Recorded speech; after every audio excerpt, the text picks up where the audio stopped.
po yan. Ang unang batas po on automation, alam yan ni Attorney Glenn Chong, was Republic Act 8436. No? This was passed in 1997.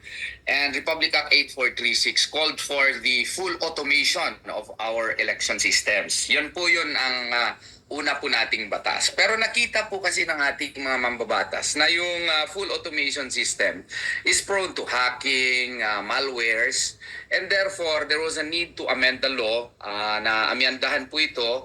At dito po sa batas na prevailing law natin ngayon, Republic Act 9369, nakasaad po dyan yung Section 31 which calls for manual counting of votes in the precinct level lang. Pagkatapos niyan, yung transmission electronic na, yung consolidation of votes, electronic na po lahat.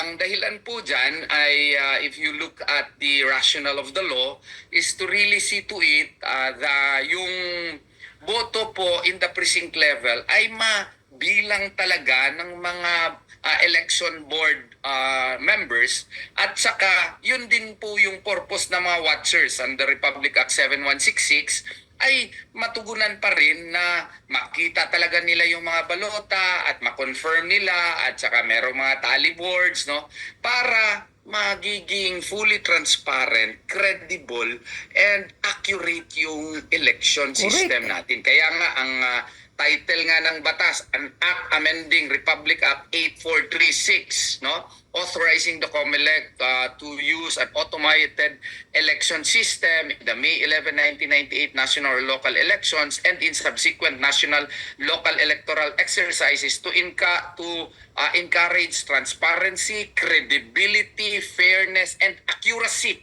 of elections. Kailangan magiging accurate and credible yung elections. And that is why in that law, in Section 31, kung basahin mo yun, no, yan, no, klaro yan na meron talagang manual counting in the precinct level. Hindi ko lang maintindihan bakit sa latest interview na naman ni ni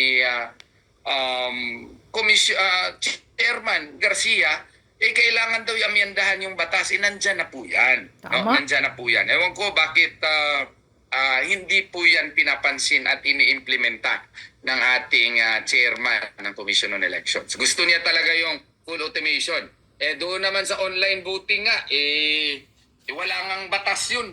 I-implementa naman yan ng isang private Filipino company na wala pang experience doon sa online voting, nakipag-partner lang ng American company. Wala naman tayong alam kung ano yung extent ng kanilang anong tawag dito, participation ng American company.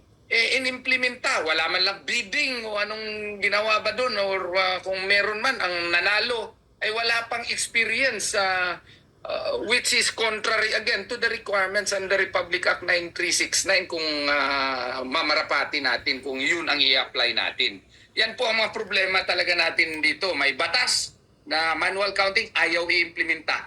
Walang batas, gumagawa sila ng kanilang sariling batas para ma-implement yung gusto nila na wala namang legal basis. Ay basihanan yung call po ni Pastor Apollo Sikibuloy na in certain areas mag-manual counting tayo, pili tayo ng lugar, pero tayo ang pipili, wag yung COMELEC lang ang pipili at isang presinto lang. Tama. So, yun po ang panawagan po ni Pastor Apollo Sikibuloy. Opo. Baka may comments si Attorney Glenn, Attorney? Yes, kailangan talaga para mabooking sila sa kanilang mga pandaraya.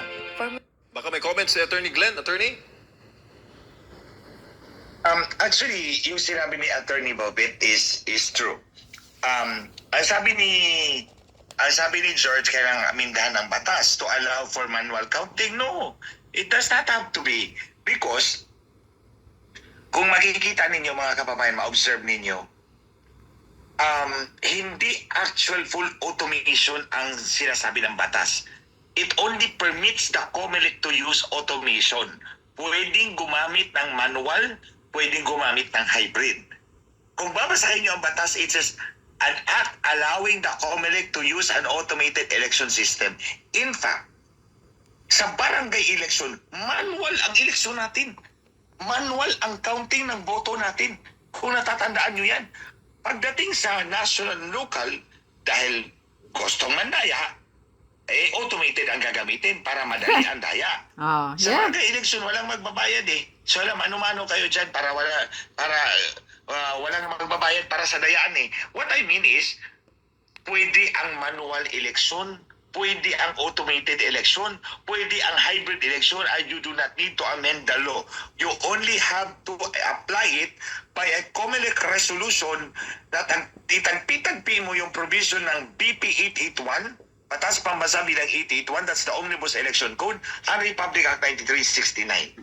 So, tama si Atty. Torion, mali si George Garcia. That's my comment. Opo, so, meaning Isa pa, Sir Glenn. Alam mo sa Yes, sir. Basilan anong nangyari? Oo. Sa Basilan nag-manual counting sila doon. Nanalo si Moji Bataman. Oo. Oo. Nanalo si Moji Bataman, natalo si Jim Bataman doon. Oo. Mga kaibigan natin yan.